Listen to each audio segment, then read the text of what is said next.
જય સરદાર દોસ્તો, આજે આ વિડીયો બનાવી રહ્યા છે દીકરીઓના ભવિષ્ય માટે।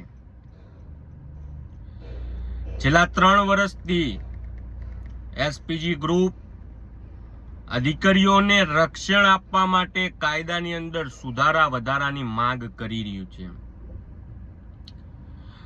માનનીય કાયદા મંત્રી ઋષિકેશભાઈ પટેલને લેટર પેડ ઉપર લખીને રજૂઆત કરી છે। ગુજરાત રાજ્યના યશસ્વી મુખ્યમંત્રી શ્રીમાન ભૂપેન્દ્રભાઈ પટેલને મૌખિક રજૂઆત થઈ છે। ગુજરાત રાજ્ય પ્રદેશ ભાજપના પ્રદેશ પ્રમુખ માનનીય CR પાટીલ સાહેબને પણ લેટર મોકલ્યો છે। આટલી બધી રજૂઆતો કર્યા પછી પણ કોઈ પણ રિસ્પોન્સ મળ્યો નથી। એટલે જ 10 તારીખે સુરતની અંદર સર્વે સમાજનું ચિંતન શિબિરનો કાર્યક્રમ યોજવામાં આવ્યો હતો। સુરતની અંદર 60 થી વધારે જુદા જુદા સમાજના પ્રતિનિધિઓ ઉપસ્થિત રહ્યા હતા અને આ બધાએ જ આ વાતને સમર્થન આપ્યું છે। કારણ કે આ પ્રશ્ન કોઈ જ્ઞાતિ કોઈ સમાજ પૂરતો નથી। આ પ્રશ્ન સમગ્ર ગુજરાતના ઘર ઘરનો પ્રશ્ન છે। કારણ કે આજે અમારા રાષ્ટ્રીય અધ્યક્ષ ઉપર ઓછામાં ઓછા રોજના 2 થી વધારે કોલ આવે છે કે લાલજીભાઈ મારી દીકરી ભાગી ગઈ છે, નાસી ગઈ છે, સામે લઈ જવા વાળો માણસ લુખો છે, કશું કરતો નથી, અથવા કોઈ ના વેચાય એવા પદાર્થનું વેચાણ કરી રહ્યો છે।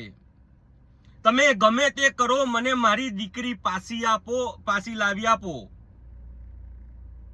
તમારે જે જોઈએ એ અમે આપવા માટે તૈયાર છીએ, તમે અમારી દીકરી અમને પાછી લાવી આપો।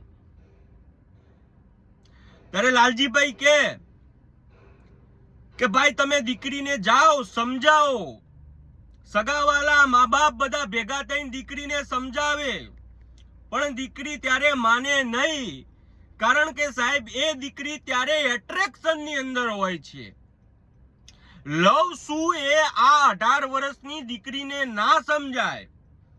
પ્રેમ શું એ ના સમજાય 18 વર્ષની દીકરીને। લગ્ન જીવન એટલે શું 18 વર્ષની દીકરીને ના સમજાય સાહેબ। 18 વર્ષની દીકરી એટલે 12 ન છો, 18 12માં ભણતી દીકરી। 12માં ભણતી દીકરીને શું ખબર લગ્ન જીવન એટલે શું, વ્યવહાર એટલે શું ને સામાજિક જીવન એટલે શું।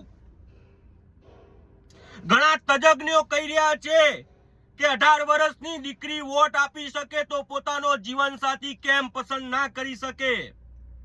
એ તજજ્ઞોને ખબર નથી કે સમાજ અત્યારે કેવા પ્રોબ્લેમોનો ફેસ કરી રહ્યું છે। અમે ક્યાં કહીએ છીએ કે 18 વર્ષની દીકરીને વોટ આપવાની તમે સત્તા આપો, એ બી પાછી લઈ લો। દીકરીની વય મર્યાદા 18 થી વધારીને 21 કરવામાં આવે। 21 વર્ષની દીકરી થાય તો થોડી ઘણી મેચ્યોર થાય તો એના લગ્ન જીવનનું ને સામાજિક જીવનનું થોડું ઘણું સાચું ડિસિઝન લઈ શકે ભાઈ। એ તજજ્ઞોનું કહેવું એવું છે કે આ તો લોકશાહીના એમને આપેલા પોતાના જીવનસાથી નક્કી કરવાના અધિકાર ઉપર તમે તરાપ મારી રહ્યા છો। અમે કોઈ તરાપ નથી મારી રહ્યા। આજે જેટલા પણ ફોન અમારી ઉપર આવે છે એની અંદર એક જ વાક્ય મુખ્ય હોય છે કે લઈ જવા વાળો ગુંડો લુખો ને અસામાજિક તત્વ છે। અને સાહેબ એ 100% સાચું હોય છે। કારણ કે આજે લોકો આનો વિરોધ કરી રહ્યા છે, સિલેક્ટેડ 2-4 માણસો, એમને કહેવા માંગુ છું કે એક દાખલો મને એવો બતાવો કે કોઈ ક્લાસ 1 ઓફિસર, જિલ્લા કલેક્ટર, પ્રાંત અધિકારી હોય કે મામલતદાર, નાયબ મામલતદાર, PI PSI ક્લાસ 2 હોય, અરે ક્લાસ 3 હોય પણ ભગાડીને દીકરીને લઈ ગયો હોય, એક દાખલો બતાવો। કે કોઈ બિઝનેસમેન હોય, મહિને 2-4 લાખ રૂપિયાની આવક હોય, એવો કોઈ એક દાખલો તો અમારી સમક્ષ મૂકો। કાયદા ઉપર હનન કરી રહ્યા છે। કયા કાયદાની વાત કરી રહ્યા છો તમે? તમારા કાયદાથી છેવાડાના નાના માણસનું હરણ થઈ જાય એ કાયદાની વાત કરી રહ્યા છો? છેવાડાનો માનવી બનીને ખાખ ના થઈ જાય ત્યાં સુધી તમારા કાયદા માનવાના. અરે કાયદા બનાવવા વાળા માણસ જ હતા, અને એ સમય એ પરિસ્થિતિને અનુલક્ષીને એ લોકોએ આ કાયદાનું ગ્રહણ કર્યું હતું. એમને ત્યારે ખબર નથી કે આ કાયદાનો ભવિષ્યની અંદર આવો દુરુપયોગ થશે. ગમે તે દીકરી જાય એના અમે પાછી લાવી શકીએ, પણ સાહેબ ભારત દેશનો કાયદો એવું કહે છે કે 18 વર્ષની દીકરી કોઈ પણ ધર્મમાં, કોઈ પણ જ્ઞાતિમાં, કોઈ પણ જગ્યાએ મેરેજ કરી શકે. અમારા હાથ ત્યાં બંધાઈ જાય છે સાહેબ, કાયદાથી ઉપર અમે ના જઈ શકીએ. અને સાહેબ લઈ જવા વાળા ગુંડાને લુખ્ખા જ હોય છે ને. જોવું હોય તો આવો અમારી ઓફિસે, અમને બતાવીએ, એ મા બાપનો બળાપો બતાવીએ કે જેને 18 વર્ષ સુધી દીકરીને મોટી કરી હોય, પેટે પાટા બાંધીને ભણાઈ ગણાઈ હોય, એનાથી કંઈક અપેક્ષા હોય સાહેબ કે હું મારી દીકરીના આમ લગ્ન કરીશ, હું આવો જમાઈ ગોતીશ, કે હું મારી દીકરીને ભણાવી ગણાવીને ડોક્ટર, એન્જિનિયર કે એનાથી આગળની કોઈ પોસ્ટ ઉપર મૂકીશ. 18 વર્ષની દીકરી 12મામાં યા કોલેજના પહેલા વર્ષમાં હોય અને આવો કોઈ ગુંડો લુખો એની રેકી કરે, 16 વર્ષની થઈ હોય ત્યારથી એની રેકી કરવાની શરૂઆત થઈ ગઈ હોય છે. જેવી 18 વર્ષની થાય એવા જ તરત જ એને કહેવામાં વોટ્સઅપ ઉપર એક આધાર કાર્ડ ને એક તમારી સ્કૂલની એલસી નો ફોટો મોકલી દો. એક મામૂલી 8,000 રૂપિયા આપીને સાહેબ કોઈ મંદિર નહીં, કોઈ ફેરા નહીં, કોઈ સાક્ષી નહીં કે કંઈ જ નહીં, અને સીધું જ તમારા ઘેર લગ્નનું પ્રમાણપત્ર આપી જાય. એટલે તમને આઘાત લાગે. આ મા બાપનો બળાપો છે સાહેબ. અને આવા ગુજરાતના હજારો લાખો મા બાપ અત્યારે આ વસ્તુથી પીસાઈ રહ્યા છે. એસપીજીએ ગુજરાતના 33 જિલ્લામાંથી ખાલી 4 જિલ્લાની અંદર તપાસ કરી તો 4130 બોગસ લગ્નોનો પર્દાફાશ કર્યો છે. કેમ બોગસ લગ્ન કહેવામાં આવે છે એને? કારણ કે વોટ્સએપની અંદર ખાલી આધાર કાર્ડ અને બેંકની સ્કૂલની એલસી મંગાવવામાં આવી હોય છે. ફોટોશોપની અંદર એડિટ કરીને ખોટા ફૂલહાર ચડાવી દેવામાં આવ્યા હોય એને, અને એની અંદર તલાટીએ કે એને લગતા જે પણ અધિકારીઓ હોય એમને સાઇન કરી દીધી હોય, નામની સમક્ષ એક લગ્ન નોંધણીનું સર્ટિફિકેટ આવી જાય.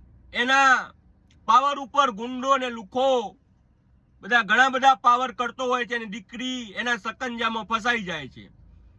આ સકંજાની અંદર દીકરી ફસાઈ જાય ત્યારે દીકરીના મા બાપ અમારી જોડે આવતા હોય છે. અમારા લાલજીભાઈ ઉપર ફોન, મેસેજ, રૂબરૂ મુલાકાત થતી હોય છે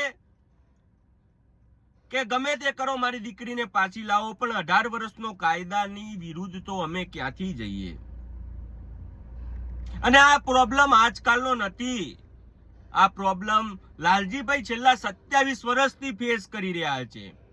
પણ પહેલા કેવું હતું કે મહિનાની અંદર 1, 2, 3 કેસ આવતા હતા, પણ છેલ્લા 5-1 વર્ષથી તો રોજના 2 થી 3 કેસ આવે છે. સમાજ ક્યાં જઈને અટકશે?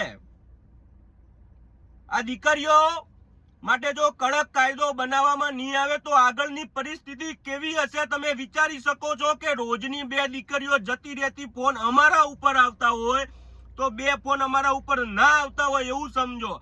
રોજની 4 દીકરીઓ ભાગી જાય, વર્ષની અંદર 365 દિવસ હોય, 365 × 4 કરો સાહેબ, કેટલી દીકરીઓ વર્ષની ભાગી જાય?